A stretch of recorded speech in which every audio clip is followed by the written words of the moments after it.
So yeah, it's your boy Terrell, Blair. Oh man, of HLM Media. You know what's amazing, Cole, right? Is that you know, we've known each other for years, man, and you know we traveled, man. We've traveled, we've come along. We're still here, man, and it's imperative, man, that I got you on this couch today, right? Why? My pleasure. Why? Because you knew yesterday I was Panama rep. Yo, he was lit last night. Yo, But- sounds like the honey jack, man. Oh man, that's all we gotta say. Tennessee, what? Oh man, but you know, it's amazing how when artists come in, right? There's never a blueprint. Like I just freestyle with it, right? Yeah. But the artist never comes in with a storyline or say, yo, where we going with this today? You dig what I'm saying? You came in, man, and strategically it threw me for a loop, right? With a good loop. Yeah. Because you threw out things that needed to be touched upon. You dig what I'm saying? Mm-hmm. And one of the greater things about it, Cortez, is that I respect the fact that as an individual that battles, right? Mm-hmm. But as an individual that also an artist, that also rhymes, right? That's also an artist. How is that, man? How was that fight? Well, I feel like the fight is, you gotta understand, there's at least with Cortez, with Right. Grand Cortez, there's plenty of obstacles. It's not just one. It's not just me as an artist trying to get a record deal per se, or trying to be successful as an artist. Mm-hmm. It's me versus the battle rap stigma. Mm-hmm. It's me versus the being Latin. Mm-hmm. You know what I mean? I'm a minority within a culture that's full of minorities. You know, Wow. and at the same time, from New York, I feel like New York right now we're counted out. We're on the come up, and we're coming back. We got some strong acts, you know, and I think we're finally figuring out how to unify and keep our sound the way we need it. But you know, it's a everyday struggle. It's a Man, constant you struggle. said a lot there. You said a lot there. Well, first and foremost, you know, just the fact that New York, at one point we felt that we were the end all, right? Like New York was the end all, we right? were. Right. You know? And so now it's for you to say that we're on a come up. You know what I mean? It throws me for a loop. You dig what I'm saying? But the reality is that it is what it is. You dig what I'm saying? That's a fact. So now we go back to a culture, right? Within a culture, right? As an individual, right? And now I want to take it back somewhere, Cole, right? And I want to get into embarking on a career of becoming this ultimate battle rapper, right? So now, did you start off as an artist, right? Yeah. To say I'm gonna use this as a platform, right? To take off, or did you start off as a battle rapper and bled off into the ultimate artist? Well, you know, in my era, mid 2000s, everyone was battling to get a deal. Right. You know, I was fortunate enough that I had certain situations within the industry that allowed me to just be an artist. Right. You know, I learned a lot, songwriting deals, publishing deals, on certain things, but those things didn't equate to success. It was really just a learning or stepping stone for me. With the battle rap, that shit just happened. Right. It was just, you know what I mean, like natural. It was very organic, and it went in 1 year from me generally not known to me being on World Star and being on these stuff, and the battles just taking off. It was a blessing. But even at that time, you gotta understand, I'm learning on the camera. I'm getting all this success and getting all these looks, but I don't even have media training. I Right. don't even know how to do an interview. I don't know nothing. I'm super raw. You know, so me being that, might have been mistakes that I made that might have turned some people off. Wow. Might have been some things that turned people on, but then they see, yo, but he's hungry. I see the hunger. He doesn't know anything. He's straight from the brook. Right. So it goes like that. But you have to, at the end of the day, continue to push your brand, and you have to continue to grind the way you need to. If you don't do it like that, then you're just gonna be another flash in the pan. So now, Coach, see, and this is what I'm saying. So now, in that process, right? So now you mid 2000s, right? You come in, right? You immediately spark. Yeah. You immediately spark. You said key things. There was no artist development. I had no etiquette, right? So now I'm creating this buzz. I really don't have too much of a strong team. I may have a team, which is a street team, that have no curve to it. They're just as wild as me. Right. So now you get to this point, right, where you say, you know what, man? I am the ultimate artist as well. How was it putting out your first mixtape or putting out that first song? I mean, it was great. The reception I got was great.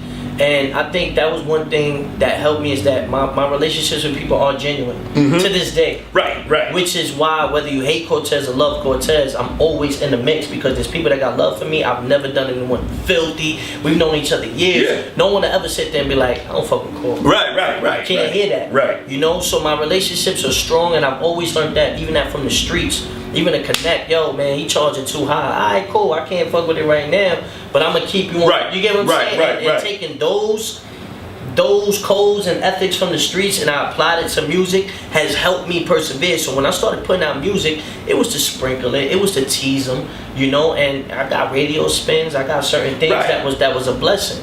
Now, battle rap, it's just a completely different wave. Yeah, totally. You know, it's a completely different wave. And then being a Latin artist is the biggest obstacle. You know what I mean? Sometimes I feel like we're not black enough, we're not white enough either to get these checks the way we need to. You know, so we have a unique struggle. And me, living in New York, growing up in Brooklyn, I didn't realize that at first. I thought it was common to see a Puerto Rican. I thought it was common to know what Dominicans are. We can tell Dominican, Panamanian, Mexican, Puerto Rican. You can tell that. Right. When you step out of town and you're on these stages, and you're in Chicago, and you're in LA, and you're in Texas, they think we're all Mexican. Reality. We are just one of the same. So can I jump in, right? So this is the awesome thing about that, right? Because now reality hits you, right? Yeah. So now you get a chance. I thought it was a joke. Right, and this is what I'm saying. But see, the joke, right? Here it is. This is 5-6 years in, right? Yeah. So now you're doing battle rap. So battle rap takes you to ultimate states, right? Yeah. It takes you to a slew of different countries and everything, right? Music, it does it literally. It does it virally. It does it across the board, right? But now the artist, I have to step out of that, right? Yeah. So now when I step on the stage, right, they see me, right? Because now with battle rap, motherfuckers is like, yo, I don't give a fuck if he purple. Yeah. He crazy with it. He's spitting, right? Now you're performing. So you step in LA and you're like, what you?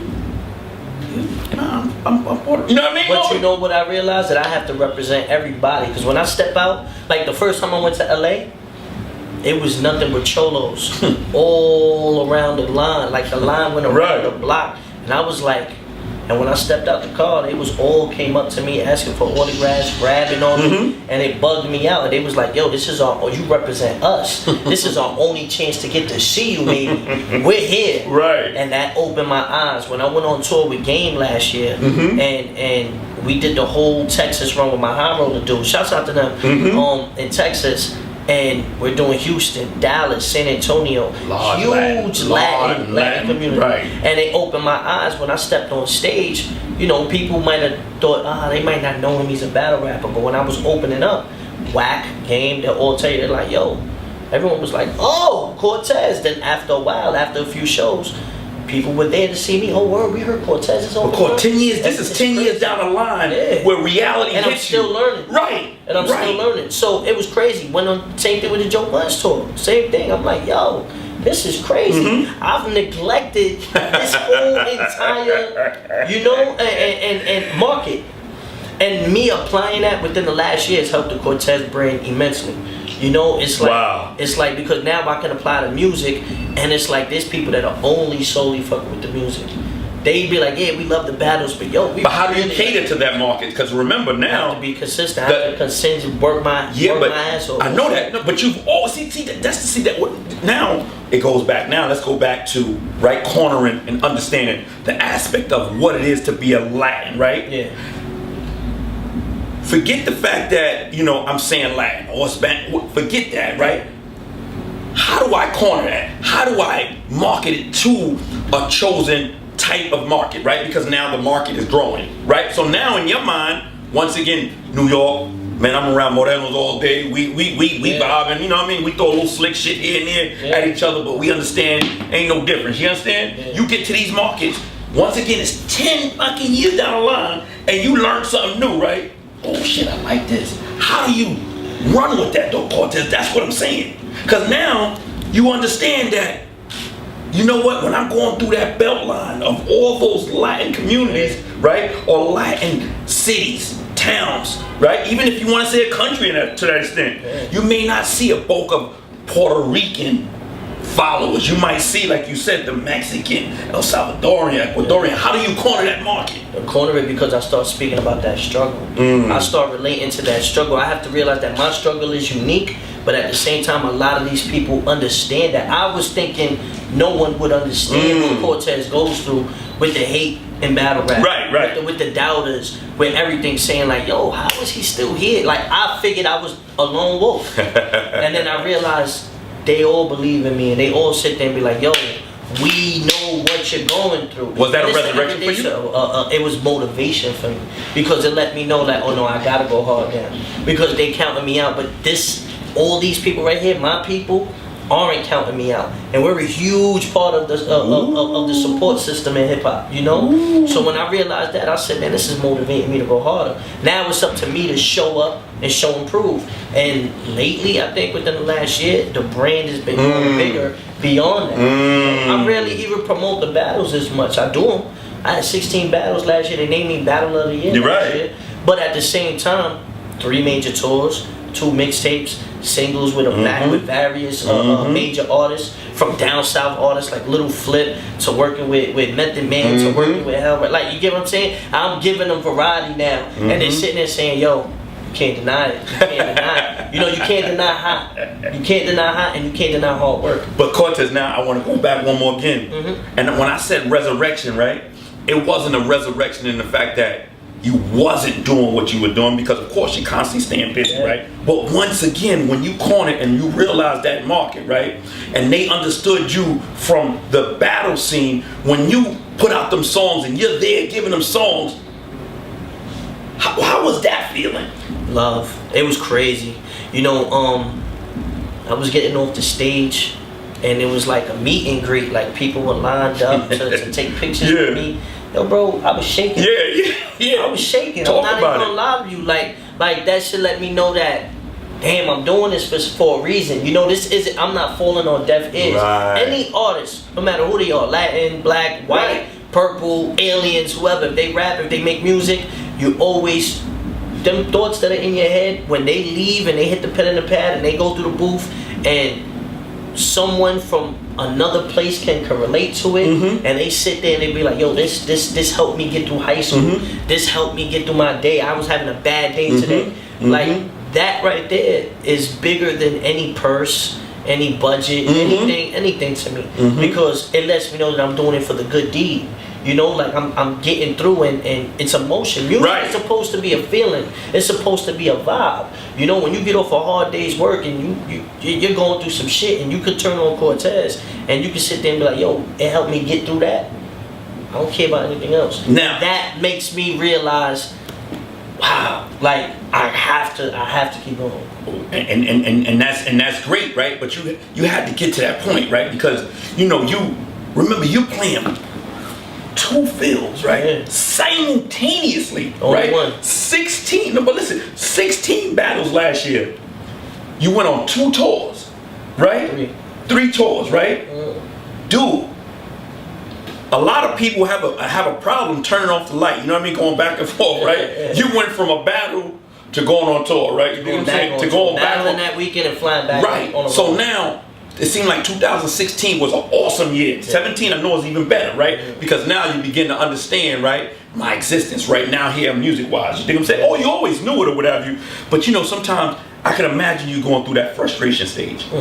Like, okay, man, I'm relevant, right? But my heart is music, putting a song together. Yeah, it is. Right. It is.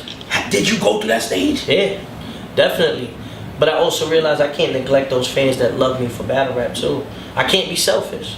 You can't be selfish. You can't. You understand? Like, you gotta understand.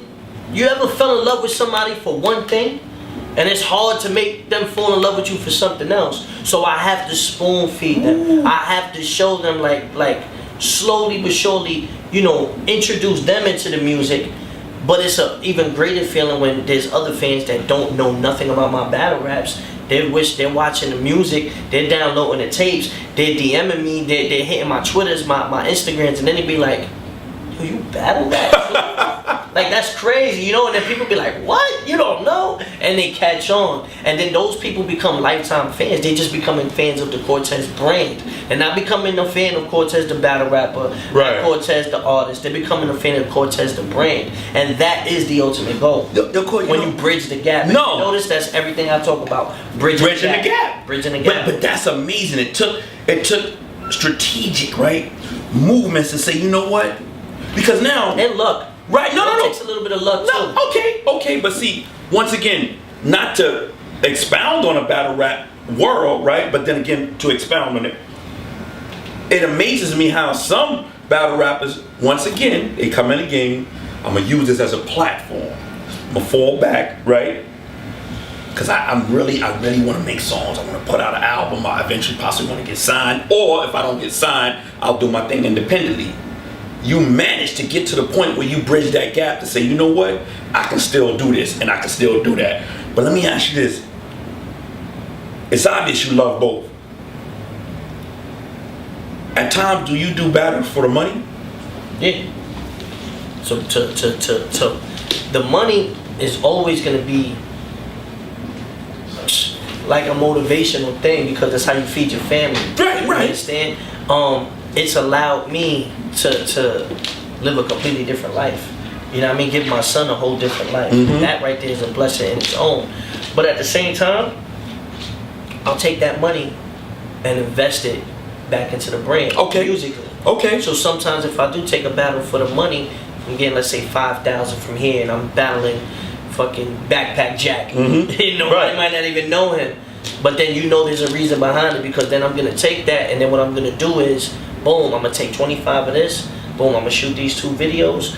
Yo, let me get these records mixed, boop, boop, boop, boom, I'm going to take these records, I'm going to put them in front of the battle, before the battle drops down, promote that, have the song ready, and then it's like a cycle, and you keep spinning it, you know what I mean? And it's like, shh, shh, shh, and then when it works, and then eventually, when you have enough content, which is what I've also studied, like being around these people, like being around Smack, being around Beasley, being around the game, being around Whack, being around any of my high roller dudes, like I've noticed, like, yo, content is where it's at. Cool. So you need constant content working for you. My content right now, my YouTube channel is getting views, and I'm here doing this interview with you. I'm earning money. Of course. I'm earning income. Of course. You know, and then I won't eventually have to just battle for the money because I'll have so many other avenues running for itself. I won't have to do that for much longer, and it puts me more in a boss position. Of course, right. But see Which now, eventually you want to graduate towards yeah. as well. But now, even in those positions, one more again, I go back to, you're still always going to be you're Always. right, because you're going to limit now. You'll limit how many battles you do. Now it'll be big battles, Right.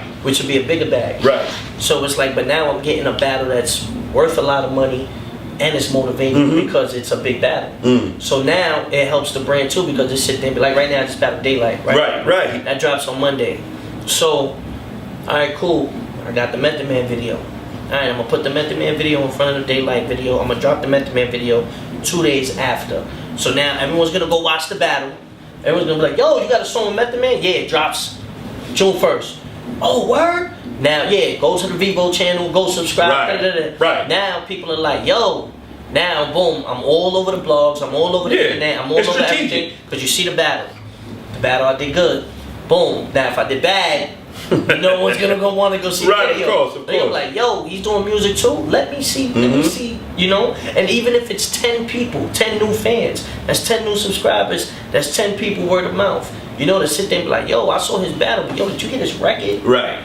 You know, and it keeps working. You know, so it's like it just keeps me. I like this. This is you gotta juicy. add sazón. Yeah, I know that Tati Quieto on that. Oh, come on, you gotta throw that Tati Quieto on it, man. He's doing that Panarel right now. He's doing a Panarel right now, Jump. You hear that shit, I know Papo? Panarel. Good guy. He's a good guy.